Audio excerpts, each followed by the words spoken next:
సత్యం అసత్యం అనే మాటలు అయోధ్యలో తమ అర్థాన్ని సంపూర్ణంగా పోగొట్టుకున్నాయి. రాముడు అయోధ్యలోనే పుట్టాడని వాళ్ళంటారు. అయోధ్యలోనే ఆడుకున్నాడు, యువకుడిగా తిరిగాడు, అక్కడే పెద్దవాడయ్యాడు. అక్కడ్నుంచే అరణ్య అజ్ఞాతవాసాలకు పంపించబడ్డాడు. మళ్ళీ తిరిగొచ్చి అక్కడ్నుంచే పాలించాడు. అందుకని ఆయన జీవితంలోని ప్రతి క్షణాన్ని గుర్తు చేసుకోవడానికి అయోధ్యలోనే ఒక ఆలయం ఉంది.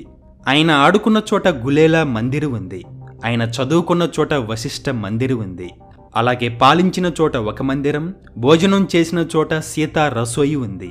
ఇవే కాకుండా భరతుడు ఉన్న చోట ఒక మందిరం, కోపు భవన్ అనే హనుమంతుడి మందిరం కూడా ఉంది.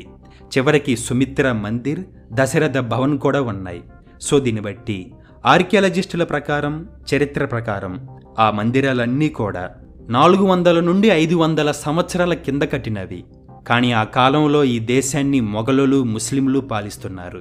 అంటే దాని అర్థం వాళ్ళు పాలిస్తున్నప్పుడు కట్టినవే ఆ మందిరాలన్నీ. కానీ ఇదొక విచిత్రంలా ఉంది. టెంపుల్స్ని నిర్మించడానికి ముస్లింలు ఎలా అనుమతించారు? వాళ్ళని అందరూ టెంపుల్స్ని కూలగొట్టారనే గుర్తుంచుకుంటారు కదా. ముస్లింల పాలన సాగుతుంటే, ఆ పట్టణం మొత్తం హిందూ దేవాలయాలుగా మారుతుంటే వాళ్ళేం చేయలేదన్నమాట. ఏది నిజం, ఏది అబద్ధం? దేవాలయాలకు భూములను విరాళంగా ఇచ్చింది నిజమా, అబద్ధమా? ఇప్పుడు గులేలా మందిర్ ఉన్న స్థలాన్ని ముస్లిం పాలకులు ఇచ్చారన్న సత్యం నిజమా, అబద్ధమా? అలాగే ఇప్పుడున్న నిర్మోహి అఖాడా స్థలాన్ని సిరాజుద్దౌలా ఇచ్చాడనేది నిజమా, అబద్ధమా? ఇవన్నీ కొందరి దృష్టిలో కట్టుకథలు, కూలగొట్టడాలు. కేవలం బాబ్రీ మసీద్ అన్నదొక్కటే నిజం. మనం ఇంకా చరిత్రను చూస్తే ఇంకొన్ని నిజాలు కూడా బయటపడతాయి. అవేంటంటే, తులసీదాసు కూడా తప్పు రాసుంటాడా? ఎందుకంటే ఆయన కొత్త క్యాలెండర్ ప్రకారం 1511లో జీవించి ఉంటాడని స్వయానా హిందువులే చెబుతున్నారు.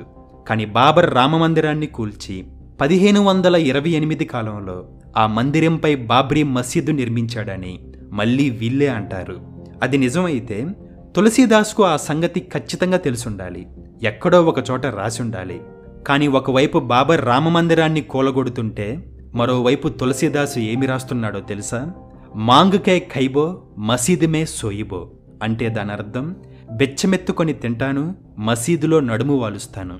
ఆ తర్వాత అతను రామచరిత మానస రాశాడు. కానీ అందరికొచ్చే ఒక డౌట్ ఏంటంటే, రామమందిర విధ్వంసము, ఆ శిథిలాల మీదనే బాబ్రీ మసీదు నిర్మిస్తుంటే అంత పెద్ద రామభక్తుడైన తులసీదాస్ ఎలాంటి విషాదాన్ని అనుభవించకుండా ఎలా ఉన్నాడు? ఒకవేళ అనుభవించినా ఆయన ఇంకెక్కడో ఒక చోట దాని గురించి రాసి ఉంటాడా? లేకుంటే ఆ రాసినవి నాలాంటి హిందువుకి దొరకలేదా? దొరికినా చదవలేదా? చదివినా అర్థం కాలేదా? అర్థమైనా అర్థం కానట్టు కొంతమంది రాజకీయ నాయకులు నటిస్తున్నారా? లేకుంటే వక్రీకరిస్తున్నారా? అలాగే చివరగా ఇంకొక విషయం ఏంటంటే, అగ్రవాల్స్ నిర్మించిన ఒక ఆలయానికి చెందిన ప్రతి ఇటుక మీద 786 అని చెక్కబడి ఉంటుంది. 786 అనేది ముస్లింల చిహ్నం. ఆ టెంపుల్స్ని నిర్మించడానికి అవసరమైన ఇటుకలన్నీ కూడా రాజా హుస్సేన్ అలీ ఖాన్ ఫ్రీగా ఇచ్చాడు. మరి ఆ టెంపుల్ని నిర్మించిన అగ్రవాల్స్కు మతి చెలించిందా, లేదా ఇటుకలు ఇచ్చే అలీ ఖాన్కి పిచ్చి పట్టిందా?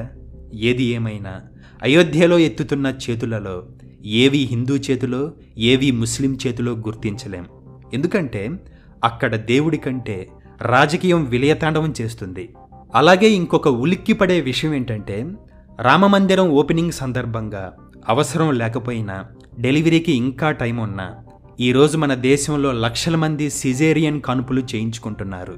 మరీ ముఖ్యంగా యూపీలో. ఇంత మూర్ఖత్వం అవసరమా? కనీసం బేసిక్ సైన్స్ కూడా తెలియదా?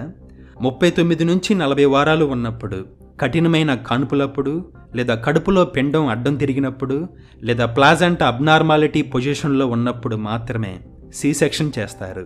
మేబీ నెలలో నిండక ముందే సి సెక్షన్ చేస్తే బేబీకి చాలా హెల్త్ ప్రాబ్లమ్స్ వస్తాయి. కానీ మూర్ఖులకి మనమేం చెప్పగలం?